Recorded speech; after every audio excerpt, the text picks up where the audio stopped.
দিঘালিয়া ভিতরে গভীর জঙ্গলে আমরা 5300 আনুমানিক গাঁজা গাছ ধ্বংস করি রাত্রিবেলা। কবে নাগাদ এই গাঁজা বিরোধী অভিযান আপনারা শুরু করেন এবং কতদিন পর্যন্ত, বিশেষ করে এখন যে চারা পর্যায়ে আছে, এই অভিযানটা চলবে? আমাদের অভিযান প্রায় 1-1.5 মাস ধরে এবং কন্টিনিউ চলছে এবং চলবে। গ্রেফতার উপর কাউকে গ্রেফতার করা এখনো পর্যন্ত কাউকে আমরা এরকম গ্রেফতার করিনি। তবে কিছুদিন আগে আমরা গাঁজা ধরেছিলাম 2টা মহিলাকে এবং তাদের বিরুদ্ধে স্পেসিফিক NDPS কেস হয় এবং তাদের বিরুদ্ধে কেস হওয়ার পর তাদেরকে কোর্টে আমরা ফরওয়ার্ড করে দিই।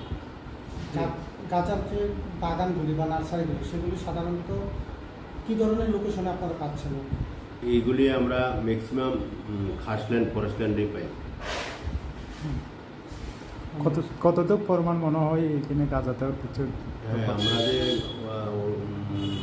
গাঁজা কেটেছি ওইটা আনুমানিক 5300 বা 500 এরকম হবে।